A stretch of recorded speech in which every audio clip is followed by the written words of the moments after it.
Assalamualaikum warahmatullahi wabarakatuh. Kami dari kelompok 2 akan memaparkan materi mengenai pendekatan prediktif dan positif. Kelompok kami beranggotakan Fadila Iftita Rohmah dengan 3 NIM akhir 343, Hana Fitria dengan 3 NIM akhir 375, Sherly Margareta dengan 3 NIM akhir 376, Melinda Nurlaila dengan 3 NIM akhir 391, Amalia Anggi dengan 3 NIM akhir 400, dan Dewi Rohmaya dengan 3 NIM akhir 402. Analisis time series. Time series merupakan metode analisis data dari waktu ke waktu. Contohnya yaitu laporan laba rugi setiap tahun. Jadi dalam analisis time series, kita tidak hanya melihat satu angka, namun pola atau tren data yang terjadi dari waktu ke waktu. Hal ini berguna untuk mengetahui tren naik atau turunnya suatu data dan untuk membuat prediksi untuk masa depan berdasarkan data dari masa lalu. Selanjutnya yaitu prediksi kesulitan atau kebangkrutan. Jika kita ingin menilai apakah perusahaan berpotensi untuk bangkrut atau tidak, kita bisa menggunakan rumus Z-score, yaitu rumusnya Z sama dengan 0,12x1 ditambah 0,14x2 ditambah 0,33x3 ditambah 0,006x4 ditambah 0,999x5.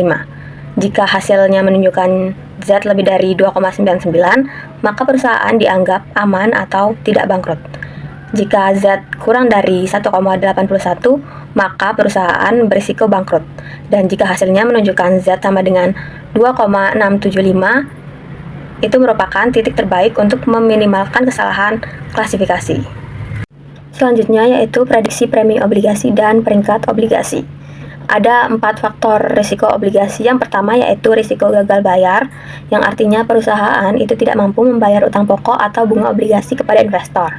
Risiko ini merupakan risiko paling besar karena jika terjadi maka investor itu bisa kehilangan uangnya. Yang kedua yaitu risiko pemasaran, yang artinya perusahaan sulit untuk menjual produknya atau perusahaan sedang menghadapi persaingan berat di pasar. Jika produk tidak laku, maka pendapatan akan menurun dan bisa berdampak pada kemampuan untuk membayar utang. Yang ketiga yaitu risiko daya beli. Jika inflasi terjadi, maka akan menyebabkan nilai uang akan menurun. Jadi, hasil dari obligasi menjadi kurang bernilai secara nyata ketika terjadinya inflasi. Yang terakhir yaitu risiko suku bunga. Jika suku bunga pasar naik, maka obligasi lama menjadi tidak menarik karena bunganya menjadi lebih rendah. Akibatnya, harga obligasi akan turun dan investor itu bisa rugi jika ingin menjual obligasinya sebelum jatuh tempo. Perilaku restrukturisasi perusahaan. Restrukturisasi mencakup serangkaian tindakan, misalnya merger, akuisisi, divestasi, perubahan struktur modal, hingga pemangkasan unit bisnis yang diambil manajemen untuk menata ulang perusahaan. Motif utama perusahaan melakukan restrukturisasi adalah untuk mengoptimalkan nilai pasar ekuitas milik para pemegang saham yang sekarang ada, sekaligus meningkatkan kesejahteraan manajemen yang memimpin perusahaan. Keputusan kredit dan pinjaman bank. Riset tentang kebijakan kredit bank umumnya dibagi menjadi 3 kelompok. Yang pertama, studi yang mencoba menyimulasikan berbagai aspek investasi bank serta proses pemberian pinjaman. Yang kedua, penelitian yang berfokus pada kemampuan memprediksi keputusan klasifikasi pinjaman, apakah kredit akan disetujui, diperpanjang, atau dikategorikan bermasalah. Yang ketiga, kajian yang meneliti estimasi sekaligus prediksi kesulitan keuangan bank komersial, misalnya potensi gagal bayar. Peramalan informasi laporan keuangan. Untuk menilai akurasi ramalan laporan keuangan digunakan 2 ukuran statistik. Yang pertama, mean squared error atau MSE, yaitu menangkap sebaran atau variansi kesalahan prediksi dengan merata-ratakan kuadrat selisih antara nilai aktual dan yang diperkirakan. Yang kedua yaitu expected value error, mengukur kecenderungan bias ramalan dengan menghitung rata-rata selisih langsung setara angka aktual dan prediksi.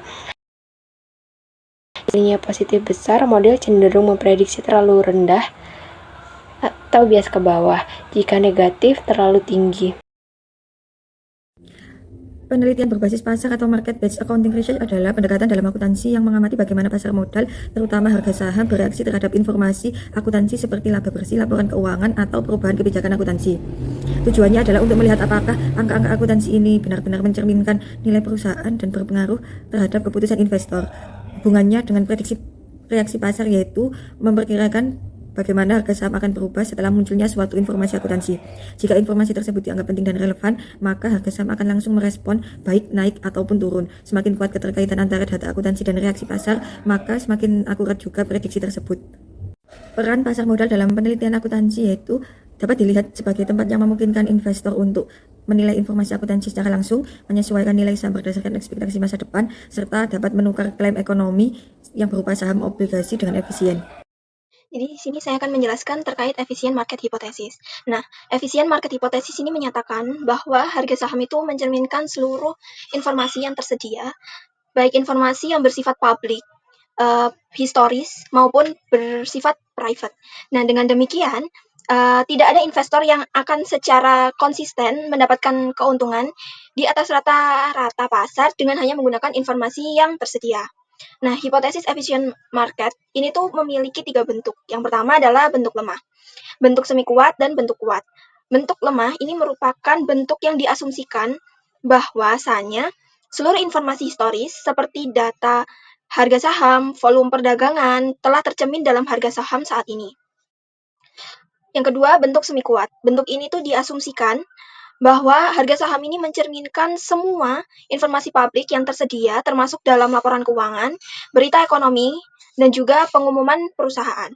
Yang terakhir adalah bentuk kuat. Bentuk ini tuh diasumsikan bahwasanya harga saham ini mencerminkan seluruh informasi termasuk informasi private ataupun rahasia perusahaan. Positif. Pendekatan ini bertujuan untuk memahami kenyataan yang ada di dalam dunia akuntansi, bukan untuk membuat aturan. Jadi fokusnya adalah mengamati praktik akuntansi yang sudah terjadi, bukan untuk membuat teori ataupun standar baru. Pokok masalah yang mendasari adalah praktik akuntansi seperti apakah yang sudah digunakan di dunia nyata, dan yang kedua adalah bagaimana manajemen bersikap terhadap praktik tersebut. Dari situ kemudian mereka mencoba menjelaskan dan meramalkan praktik akuntansi, bukan menilai benar atau salah. Nah, dalam pendekatan positif ini terdapat 2 paradigma, yaitu yang pertama paradigma informasi atau ekonomi, yang kedua adalah paradigma agensi atau analitis. Yang pertama yaitu paradigma informasi atau ekonomi. Paradigma ini menganggap informasi sebagai barang berharga. Nilai informasi dilihat dari manfaatnya dibandingkan dengan biayanya dan digunakan untuk membantu pengambilan keputusan ekonomi. Beberapa model yang digunakan dalam paradigma ini yaitu model teori keputusan, menilai sistem informasi berdasarkan hasil keputusan, model teori sindikat, keputusan bersama dalam kelompok, model evaluasi pengambilan keputusan, pemilik informasi memberikan kepercayaan pada agen, model teori tim, keputusan dibuat untuk kepentingan tim, dan model pengumuman permintaan, mendorong kejujuran agen dalam menyampaikan informasi. Yang kedua yaitu paradigma agensi analitis. Paradigma ini berfokus pada hubungan antara pemilik atau prinsipal dan pelaksana atau agen.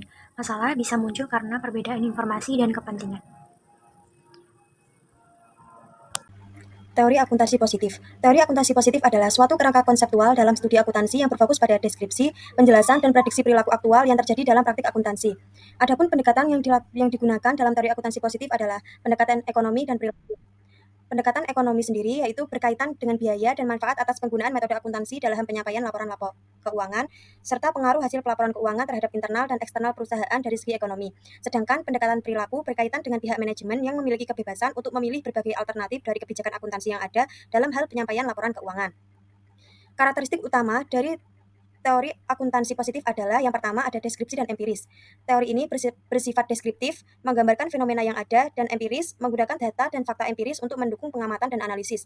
Yang kedua, pendekatan ilmiah. Teori akuntansi positif mengadopsi pendekatan ilmiah dalam mengembangkan penjelasan tentang perilaku akuntansi.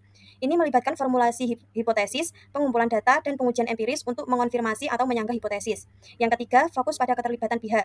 Teori ini menitik beratkan pada bagaimana pihak-pihak terkait seperti manajemen perusahaan, investor, dan regulator berinteraksi dalam konteks akuntansi. Dan yang terakhir, analisis peran informasi keuangan. Teori akuntansi positif mempertimbangkan peran informasi keuangan dalam membentuk perilaku dan keputusan. Ini mencakup pertimbangan tentang bagaimana informasi tersebut memengaruhi evaluasi kinerja dan pengambilan keputusan. Evaluasi pendekatan positif. Pendekatan positif melihat pada mengapa praktik atau teori dikembangkan dengan cara tertentu untuk menjelaskan atau memprediksi peristiwa akuntansi. Pendekatan positif berusaha untuk menentukan berbagai faktor yang mempengaruhi faktor-faktor rasional dalam bidang akuntansi. Sekian video yang dapat kami sampaikan, semoga bermanfaat. Terima kasih. Wassalamualaikum warahmatullahi wabarakatuh.